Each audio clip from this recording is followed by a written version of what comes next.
하나님께서 너무나 소중히 여기시는 우리 학점교회를 이곳에 세우셨습니다. 김 목사가 세운 게 아닙니다.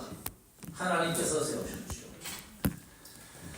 교회가 있어야만 세상에 복음을 전하고 생명 살리는 귀한 사역을 감당을 할 수가 있거든요. 그리고 하나님께서 세우신 이곳에 저와 여러분을 택하여 부르셨습니다. 학점교회라고 하는 하나의 조직을 세운 것이 아니고 크든 작든 우리에게 맡긴 지역과 가정, 현장과 세계를 바라보면서 하나님께서 교회를 세우셨거든요.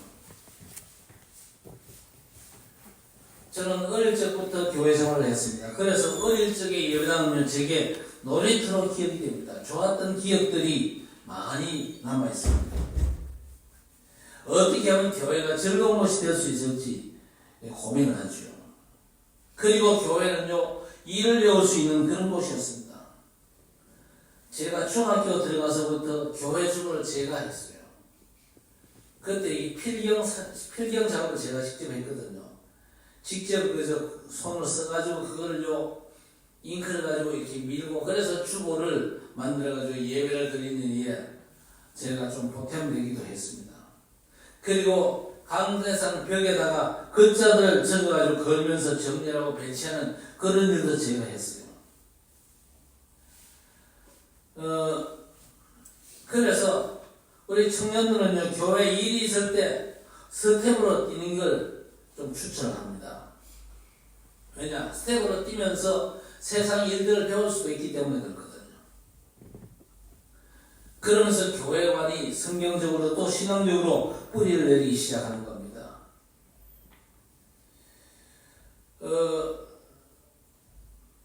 옛날에 선교단체에서는요, 교회를 뭐라고 얘기했냐? 잠자는 거인이라 그렇게 표현을 했습니다.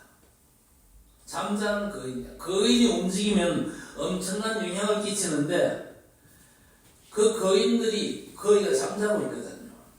그래서 선교단체는요, 잠자는 교회를 깨우는 사역을 많이 했습니다. 어린이 사역, 청소년 사역, 대학생, 청년들을 깨우는 그런 사역을 감당했고, 또 작은 교회에 다니는 친구들은요, 정말 은혜를 받을 수 있는 그런 자리를 경험해보지 못하고 사회를 나가거든요. 그래서 연합 수련회를 진행하기도 하고 선교팀을 만들어가지고 교회가 선교할 수 있도록 그렇게 그저 역할도 하고 그렇게 했습니다.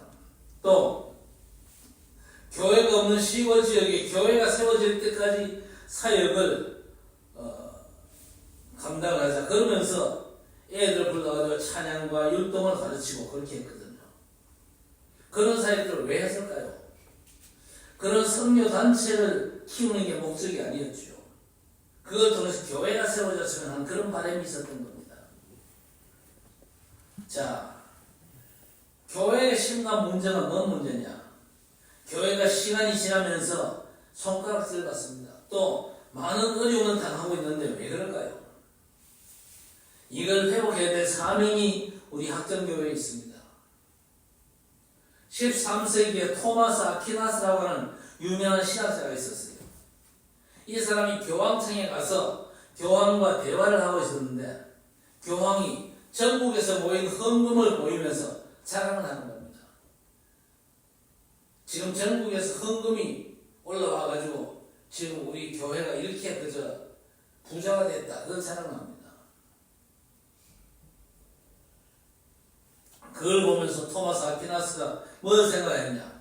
베드로가 성전 미문에서 안전면을 향해서 은과 금은 내게 없지만 내게 있는 것을 내게 준다는 그런 말씀을 했잖아요. 그 말씀이 생각나가지고 은과 금은 넘치는 교회가 됐는데 그리스도의 능력을 전달하고 살리는 일을 하는 교회는 없지 않습니까? 교황 앞에서 그렇게 아주 용감하게 얘기를 해주죠.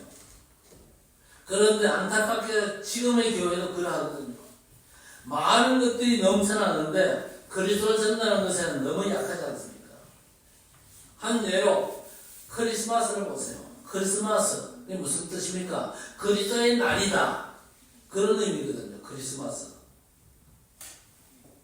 그런데 그 크리스마스에 그리스도만 빠져 있습니다. 주인공 그리스도만 빠져 있는 게 오늘날 한국과 세계 교회의 크리스마스입니다. 산타클로스나 이런저런 캐릭터가 많이 나오고 크리스마스가 이제 세계인들의 축제가 되었지만요, 그리스도만 없거든요. 여기에 대해서 안타까운 마음 가진 사람들이 목사님들 가운데 그렇게 많은 것 같지는 않아요. 예전에 선교사들이 저 인도에 많은 교회를 세웠습니다. 그런데 간디라는 사람이 나와가지고 인도 전역에다 뭐라고 외쳤냐? 그리스도만 남고 교회는 다 떠나라. 그렇게 얘기했습니다. 교회가 복음 말고 다른 것으로 사회를 너무 힘들게 만드니까 하는 말 아닙니까? 기독교 안에 유명한 저자인 C.S. 루이스가 뭐라고 얘기했냐? 그리스도에게 다가가고 싶은데 교회가 보이는 모습들에 거부감이 들고 그것들이 그리스도를 만나는데 방해가 되었다. 그런 얘기거든요. 그래서 교회가 중요하고 올바른 걸 놓치면 자꾸만 오류가 나거든요. 문제가 생깁니다. 세상에 생명을 주지 못하고 힘이 없고 불필요한 단체로, 의미 없는 단체로 그렇게 여겨지거든요.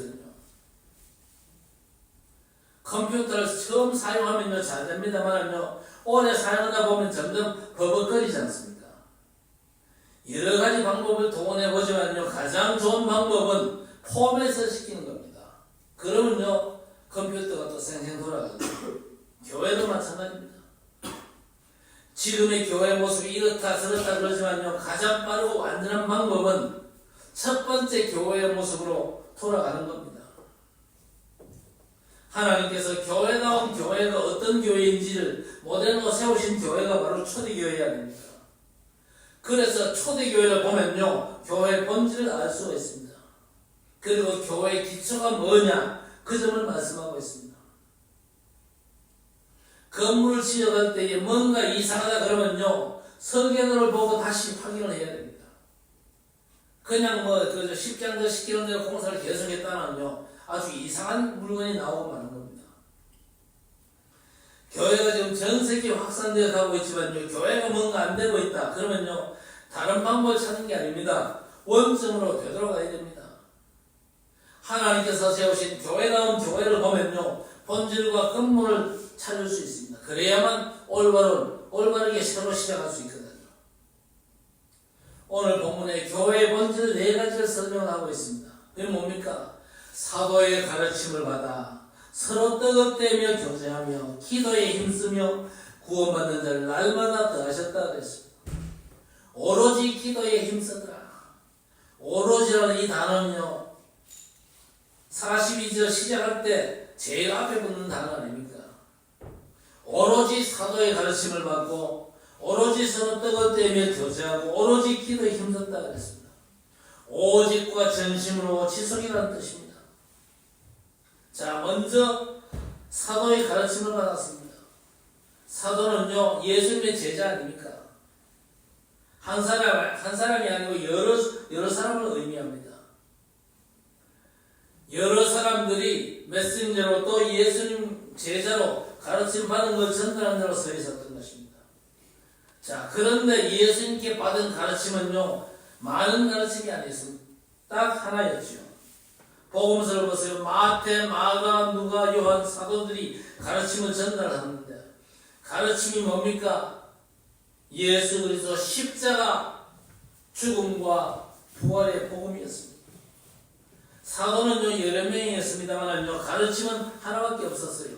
그리스도 십자가 죽으심과 부활의 복음을 전달한 겁니다.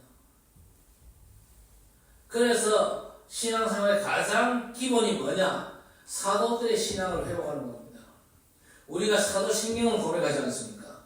그 사도신경의 내용이 사도들의 신앙이었습니다.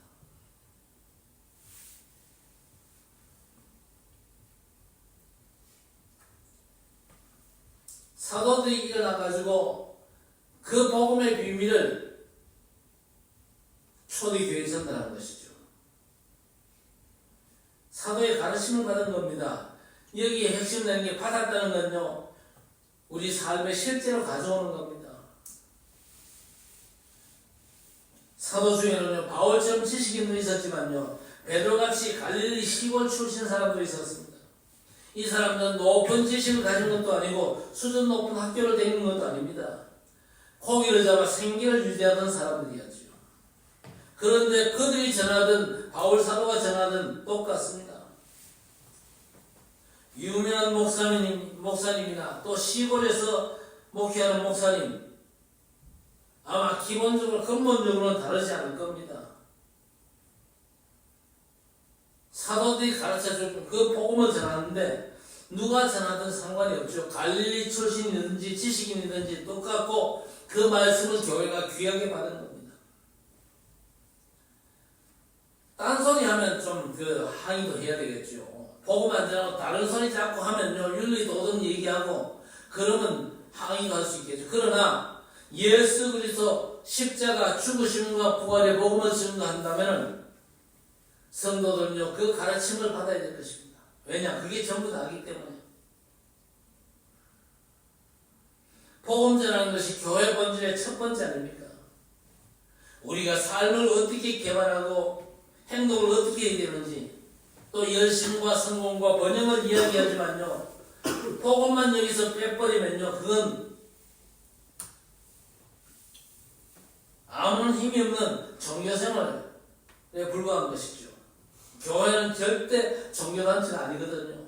교회는요, 유일하게 복음을 전하는 것입니다. 물론 착하게 바르게 또 베풀며 사는 게 소중합니다. 그것들이 사회를 이루는 건강이기는 하지만요, 그거 가지고는요, 실패, 저주, 재앙의 문제는 해결되지 않습니다. 베풀고 산다고 해서 가정에 찾아오는 영적인 문제가 해결되지는 않는다 그 말입니다. 십자가의 복음, 그리스도의 죽음과 부활의 복음만이 인생의 문제를 해결할 수가 있는 것입니다. 그래서 교회에서는요, 십자가의 복음만이 날마다 선포되어져야 됩니다. 성도의 삶에서는 마찬가지입니다. 성도의 삶의 현장이 초대교회 보면요, 다 교회들이었습니다. 브리스길라와 아굴라의 집에 있는 교회, 눈바와 그 여자의 집에 있는 교회를 했거든요. 우리 성도 여러분이 가정마다 교회 역할을 감당할 수 있어야 됩니다. 가정마다 작은 교회라면요, 그 작은 교회에서 그리스도 십자가 죽음과 부활의 복음이 증거되는 것은 너무나 당연한 겁니다. 복음의 능력이 전달되어지면 모든 재앙과 저주, 영적인 문제에서 빠져나올 수 있거든요. 저희 가문에 이 영적인 문제가 뭐냐? 젊었을 때 사람이 죽어나가는 것이었습니다. 그래서 우리 삼촌이 50대에 돌아가셨어요. 저희 아버님은 겨우 60대에 돌아가셨어요. 그런데 복음 받고 나서 그 모든 저주 재앙이 끝나버렸습니다. 안 믿는 모양이네요. 복음 받으면요, 모든 저주 재앙 다 끝납니다. 그게 복음의 능력이요. 믿으시기 바랍니다. 왜 그렇습니까? 단순히 복음이 모든 문제 해답이다, 그 정도가 아니고 이 복음 전하는 것이 내 평생의 사명이다. 내가 살아야 될 이유를 발견하니까요, 하나님께서 그 사명 감당할 수 있도록 또 문을 여시는 겁니다. 바르게 살지만요, 절대 문제가 해결이 안 됩니다. 남에게 베푸는 삶, 인생을 개발하는 삶, 또 힘있고 능력 있는 사람들에게 필요합니다만요, 학교와 종교에서도 그것들은요, 얘기를 합니다. 그러나 그 가지고는요, 영적인 문제를 해결할 수 없습니다. 그래서 교회의 본질 중에 본질이 뭐냐? 사도의 가르침을 받아. 그렇죠? 구원자 예수 그리스도의 복음 전하는 것이 교회의 핵심입니다. 공동체 교회든지 가정교회든지 이 본질에 여러분 집중하시길 바랍니다. 복음에 집중하고 복음제도 누리면서 보좌의 축복까지 누리고 내가 누리는 복음의 비밀이 증거가 되어가지고 삶의 현장에 그리스도의 비밀이 증거되는 것이 하나님의 소원인 것입니다. 요즘은요, AI가 발달합니다. 그래가지고 AI 보고 설교문 하나 뽑아줘 그러면요, 신학적으로 완벽한 설교문이 나오거든요. 그런데 그 가지고는 절대 사람을 살릴 수가 없습니다. 영적인 것은 영적인 것으로만 살릴 수 있거든요. 많은 프로그램 시스템 테크닉을 가지고 교회를 운영해도 영적인 생명력이 없으면 사람을 건질 수가 없습니다. 영적인 것은 영적인 것으로만 통합이 되어 있는 것입니다. 살리는 것은 영이니 육은 무익하니라 그랬습니다. 알아듣게 되시길 바랍니다.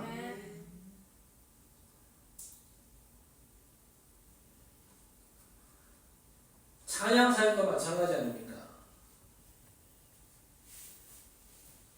앞에 마이크 잡은 사람은요, 굉장히 프로페셔널 사람 썼어요.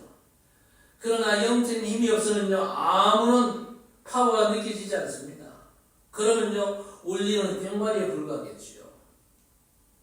복음의 능력을 덧입어야 됩니다.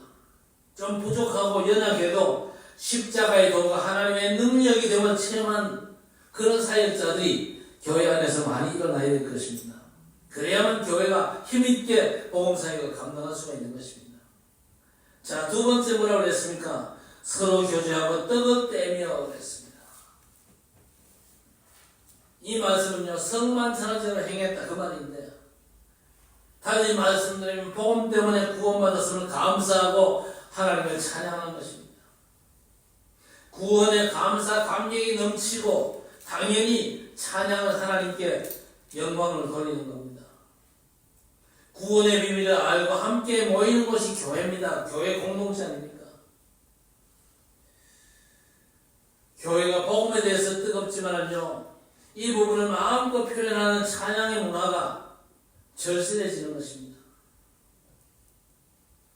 사도의 가르침을 받아 복음 충만하고 성도가 함께 모여서 찬양하고 구원받은 걸 표현하고 고백하는 시간을 우리가 같이 누릴 수 있어야 될 것입니다.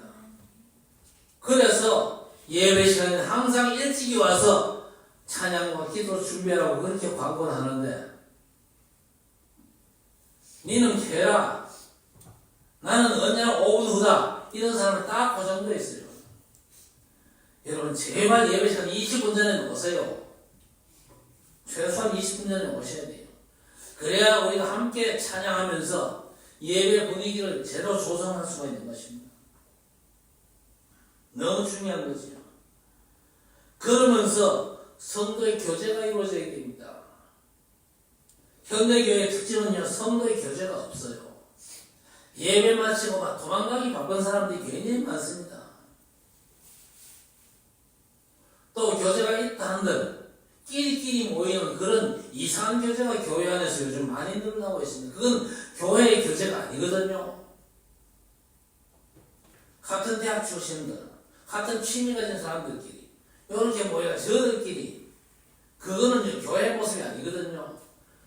교회는요, 유대인과 이방인 차별이 없어야 됩니다. 남자 여자 구분 없이 함께 교제하면서 예배 공동체를 이루어야 되는 것입니다. 무너뜨릴 수 없는 담이 교회 안에서 깨져야 많습니다. 서로 간에 벽이 있던 성도들이 함께 예배하면서 구원의 축복 때문에 함께 나누는 게 필요한 것이거든요. 종교는 비판하고 판단하고 잘잘못을 따지는데 이것들이 현대교회에 어마어마하게 깔려 있습니다. 삶을 판단하고 비판하고만 있다 그 말입니다. 그래서 정말 복음 충만한 성도의 교제가 굉장히 중요한 것입니다. 자, 초대교회는 어느 정도까지 갔습니까? 오늘 44절 보세요. 믿는 사람이 다 함께 있어 모든 물건 서로 통용하고 또 재산과 소유를 팔아 각 사람의 필요를 따라 나눠주며, 이 정도까지 갔습니다. 유무상통하는 이런 단계까지 가버렸습니다. 서로 살펴야 되는 이유가 뭡니까? 힘들고 어려운 사람들이 혹시 우리 교회 성도들 가운데 없냐? 그 살피고 챙겨야 됩니다. 그래서 남전도회가 있고 여전도회가 있는 겁니다. 이런 축복된 삶이 회복되어져야 됩니다. 성도의 교제에는요, 담이 없어야 돼요. 새신자가 왔으면요, 새신자를 잘 살펴야 됩니다. 여기에 제대로 안 되면요, 새신자는 늘 그 교회 안에서 혼자 이렇게 그저 돌다가 시험 들면요, 교회를 떠나버리고 그런 일이 벌어지거든요.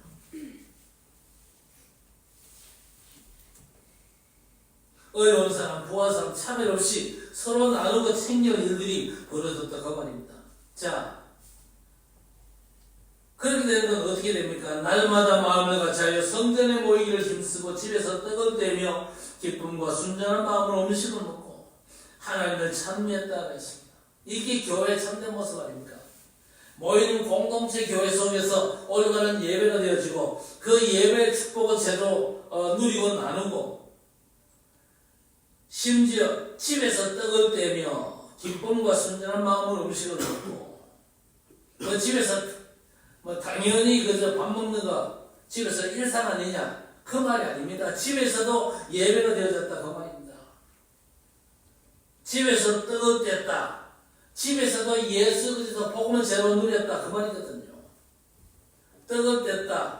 잔을 나눴다. 이건 항상 성찬의식과 관계가 되는 그런 얘기입니다. 복음을 제대로 누리는 성도들 교회 안팎에서 내 가정 현장에서 이 복음 제대로 누리는 일들이 벌어지니까 어떤 일이 벌어집니까? 47절 또 온 백성이 칭송을 받으니 그랬습니다. 칭송받을 수밖에 없죠. 복음 충만하지. 복음의 말씀으로 충만하지. 성도들이요 성령 충만 달라고 기도 제목 올리는 사람이 있어요. 성령 충만이 다른 겁니까? 굉장한 어떤 능력을 내가 받는 게 성령 충만입니까? 아닙니다. 복음 말씀이 내 안에 충만한 게 그게 성령 충만입니다. 복음 말씀이 내 안에 온전히 각인되는 게 그게 성령의 충만함입니다. 성령의 충만함을 절대 오해하지 마세요. 어떤 희한한 다른 기운이 내 나를 뒤덮는 게 그게 성령 충만이 아닙니다.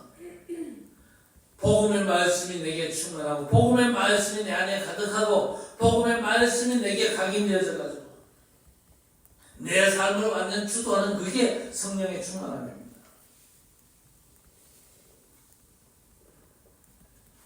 안타깝게도 이런 칭찬받는 교회가 별로 없거든요. 초대교회는요 온 백성에게 칭찬받는 교회가 됐어요. 그 환난과 핍박이 극심한 상황 속에서도 온 백성에게 칭송을 받는 그런 교회가 됐습니다. 왜냐? 복음 공동체를 온전히 이루었잖아요.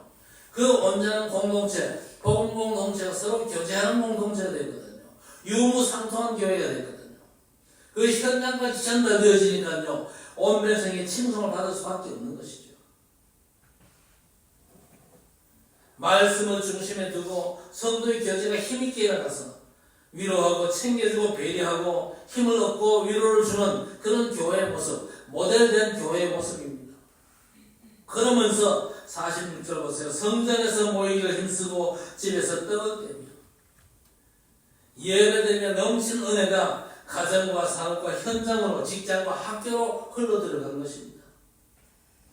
예배로 모든 걸 회복하는 것이죠.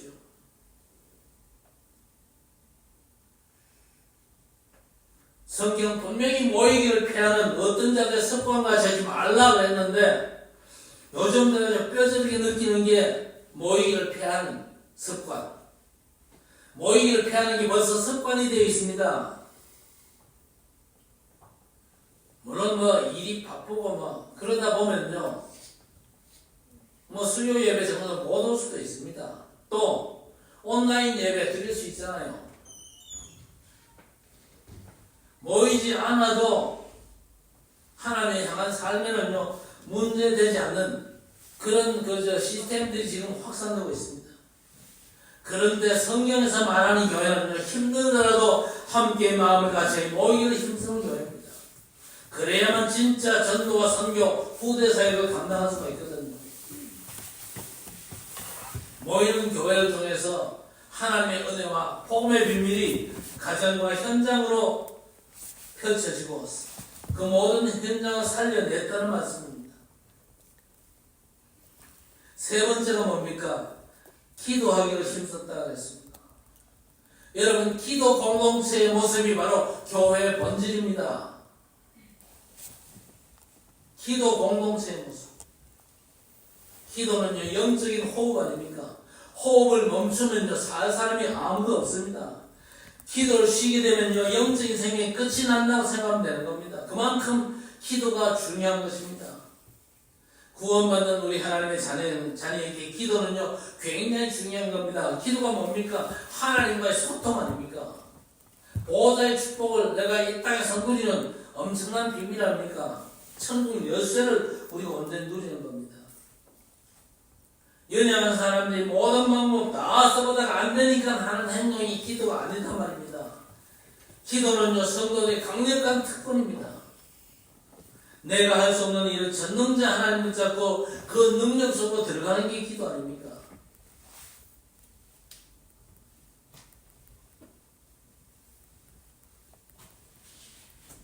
기도는 가장 강력하고 힘있는 신앙생활의 비밀이거든요. 자, 그런데 또 하나 오늘 본문에 오로지 기도에 함께 힘썼다 그랬습니다. 함께 힘썼다. 오늘날 현대교회가 놓치고 있는 부분이 이 부분 아닙니까? 우리 교회가 놓치고 있는 부분도 이 부분입니다. 개인 기도는 나름대로 열심히 하는 분들이 있습니다. 심지어 그야말로 진짜 24시 기도가 되어지는 분도 있거든요. 그런데 공동체 기도가 힘을 잃었어요. 공동체 기도. 함께 모여서 기도하는 걸 잃어버렸거든요. 이게 문제입니다. 초대교회는요, 함께 모여서 예배드리고 말씀 받고 함께 교제하고 함께 전혀 기도에 힘썼다 그랬습니다. 교회가 교회답게 세워지는 기도가 공동체 기도입니다. 중직자들이 함께 모이는 겁니다. 렘넌트들과 함께 모이는 거죠. 그래서 금토일 기도를 반드시 우리 모든 중직자들 회복하시기를 주의 이름으로 축복합니다. 네. 금요 기도회가 중요합니다. 이제 앞으로는 금요 기도회가 이제 치유 중심으로 계속해서 나갈 겁니다. 왜냐? 병든 사람이 많기 때문에. 교회 안에도 그렇고 현장에도 여러분 주변에도 병든 사람들이 많기 때문에 저도 그 사람들을 초청을 해가지고 예배 드리다가 말씀 듣다가 금요 기도에 참여하다가 치유받고 하나님의 백성 회복되는 그런 일들이 일어나야 되거든요. 자, 이런 초대교회의 모습, 이런 교회의 본질적인 모습들이 회복되어질 때에 마지막으로 어떤 일이 일어났습니까? 구원받는 사람을 날마다 더하게 하셨다 그랬습니다. 전도하러 돌아다니라 그 말이 아니거든요. 우리 성도 한 사람 한 사람, 우리 모든 성도들이 하나님의 절대 목표, 절대 계획 속에 들어가 있는 삶을 산다면 그게 바로 전도자의 삶입니다. 사도의 가르침을 받고 그야말로 원넷을 이루어가지고 예배드리고 원넷을 이루어가지고 기도에 힘쓰고 원넷을 이루어가지고 서로 돌보면서 섬기고 이런 삶이 반복 계속되어질 때에 하나님께서 구원받는 사람을 날마다 더하게 하시는 겁니다. 전도는 우리가 하는 게 아니에요. 하나님께서 날마다 구원받는 사람을 더하게 하시는 겁니다. 안타까운 게 뭡니까? 주일 하루는 그래도 나름대로 뜨겁게 신앙생활 하는 것 같은데 나머지는 싹 다 내 삶을 그냥 살고 있거든요. 그러나 성경에서 말씀하는 건 그게 아닙니다. 하나님이 원하시는 것 안에서 삶을 시작하고 진행하고 마무리되어지는 것이죠. 그러면 하나님께서 반드시 증거를 주실 것입니다. 산업에서는 빛의 경제를 또 건강을 회복하시고 사람을 보내시고 힘을 주시는 겁니다. 증인되니까 증인의 삶을 살게 되고 생명의 비밀을 전하게 하시는 것이죠. 교회는요, 이 마지막 시대에 이 땅의 유일한 소망이 교회입니다. 구원받은 성도들이 함께 모여서 원넷을 이루고 함께 복음의 말씀을 받고 복음의 말씀을 내 인생의 생명을 붙잡고 그야말로 나와 함께 하신 하나님 성삼위 하나님과 보좌의 온전한 축복을 이 땅에서부터 누리면서 가깝게는 내 옆에 성도를 살피고 교제하고 도우면서 그야말로 내 삶의 현장에 하나님께서 예배한 생명을 넣고 내가 누리고 있는 이 생명과 능력의 비밀을 전달하는 귀한 사역을 교회가 감당할 수 있어야 되겠습니다. 그 때문에 하나님께서 우리를 창세전에 선택하시고 교회를 부르셨거든요. 그리고 우리 학전교회라는 공동체에 단순히 댕기는 사람으로 아니고 후대에게 모델적인 교회를 전달하는 응답의 사람으로 우리를 세우셨거든요. 이 엄청난 비밀을 붙잡고 회복하는 응답의 교회와 성도가 되어지기를 주의 이름으로 간절히 축원합니다. 하나님 아버지 감사합니다. 오늘 하나님께서 모델로 세우신 초대교회를 바라보면서 우리 학전교회가 회복해야 될 비밀이 뭔가를 말씀을 통해서 확인할 수 있도록 인도하심을 감사합니다. 복음의 말씀 충만한 교회가 되게 해주옵소서. 복음의 말씀 안에서 서로 교제하고 서로 돌보는 교회가 되게 하시고 이 비밀이 가정과 현장으로 전달되어져서 하나님께서 현장에 많은 사람을 살리는 그야말로 구원받는 사람을 더하게 하시는 하나님의 역사로 충만한 교회가 회복될 수 있도록 하나님 역사해 주옵소서. 특별히 모든 성도들이 원내스 되어서 함께 모여서 기도하는 기도 공동체가 될 수 있도록 하나님 역사해 주셔서 하나님의 절대 계획과 소원을 온전히 감당하는 우리 학전교회가 될 수 있도록 전능하신 아버지 하나님 역사해 주옵소서. 예수님의 이름으로 간절히 기도드리옵나이다.